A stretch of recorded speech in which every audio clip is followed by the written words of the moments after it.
exciting to share in something new, in a song I'd not heard before, in a song that began to sink into my soul, a song that touched my heart. The song was written by a man named Israel Houghton, and Israel was pondering the moment when Moses was talking with God, one of Moses' wiser moments, when Moses was sharing with God that it didn't matter exactly when they got into the promised land as long as God went with them into the promised land. It was one of Moses' wiser moments, as I say. The song started me pondering our dog. And the book of James started pondering wisdom. It says, James, if you want to be counted wise and build a reputation for wisdom, here's what you do. Live well, live wisely, live humbly. It's the way you live that counts, not what you say that counts. Real wisdom, says James, begins with a holy life, and a holy life is characterized by getting along with others, being gentle, reasonable, overflowing with mercy and blessings, and treating one another with dignity and honor. And all of this brings me to our dog. Our dog is 3/4 Shih Tzu, 1/4 Bichon. And the 3/4 Shih Tzu part is the part that kind of interests me. The Shih Tzu is one of the breeds most closely related to the wolf. Now, you may not be able to see it, but I assure you, if you cross your eyes and use your imagination, let the dog pictures blur a bit, ask a friend to hit you in the back, you might see the resemblance. And keep in mind as well that it's the Chinese wolf, a 3/4 the size of a timber wolf. If you can't see the resemblance yet, let me tell you about a journey to the dog park. All dogs are related to wolves. All dogs have some things in common. But some dogs get fixated on things. For instance, a little rat terrier got fixated on playing frisbee.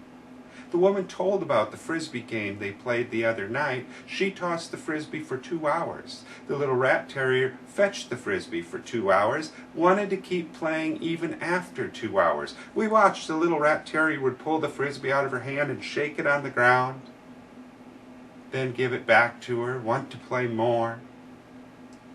The other dogs would amble around and do their thing, the dog things that are fun to watch. And our dog, too, watched and followed the scent trails around, tried to figure out the story of the day, who had been there, who wasn't there at that dog park. And she has her hobby. She likes to play with her little toy piggy and beat it up and growl at it. She has her tricks for treats down. But she has a slightly different philosophy than the rat terrier. But even the rat terrier at times has this philosophy, because dogs are dogs. But for our dog, her greatest hobby at any given time, anytime, is that she be able to do whatever it is her alphas are doing. Whatever my wife and I are doing. If we're going for a car ride, the best thing she could do is go for a car ride. If we're just sitting, the best thing she could do is sit. If we're going for a walk, the best thing she wants to do is go for a walk. If we're playing frisbee golf, she wants to play frisbee golf. She has a little frisbee she carries along. The point is, whatever it is we're doing, she wants to be doing. First and foremost. Even eating. She wants to eat what we eat. She loves broccoli, and there's a catch with her eating. She wants to eat what we eat, but because we're the alphas, she doesn't want to eat until we've eaten some. After we've eaten some, then she wants to eat. And she forces me to ask a deeply theological question. If I love to do things with my dog and would never bring any harm to her, reminds me God probably would want to do things with us and not bring harm to us. But here's the question. If God wants to do things for us,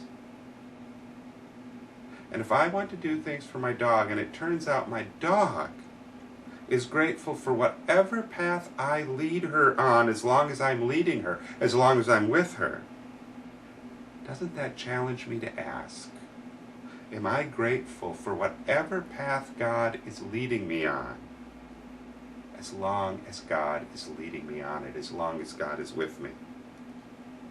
There are days, I think, at least for me, when I know I'm not simply grateful to be with God. There are days when if I'm not telling God what God ought to be doing, I'm plugging my ears, not listening to God, and trying to tell others maybe what they ought to be doing, or how life on earth is, or how we need to just learn to live with things. There are days that we aren't the least bit content in hearing what God has to say and letting God be the Alpha and the Omega, and letting ourselves be the servants. And those aren't our wisest of days. If I paraphrase James' letter to all Christians, I would say he said to them, God is God and you are not. Understand that truth and be humble enough to simply follow God and kindly share with your neighbor, knowing your neighbor's no less than you, your neighbor's no greater than you. Your neighbor is another child of God. There was a woman, after I shared a bit about James, a different chapter from James, earlier, a couple weeks earlier, in a retirement home center. She said to me when she was back in Bible college, her Bible college professor told the New Testament class they could write the papers, take the final exam, or they could memorize the book of James. She chose to memorize the book of James. She said her professor's philosophy was simply this: if you could memorize the book of James, if you knew what it said in there, you'd have more chance of living it. And if you lived the book of James, you would have succeeded as being a Christian. Wars, insults, slavery, child abuse, all those types of atrocities, says James, are a result of people judging themselves better than others. But real wisdom, God wisdom, living a holy life is characterized by getting along with others, being gentle and reasonable, flowing with mercy and blessings. Every day, at day's end, my dog wishes more than anything to make me happy. First and foremost, it's humbling for one thing. But it also leaves me asking, as I watch her at day's end, did I really desire more than anything else today to make God happy?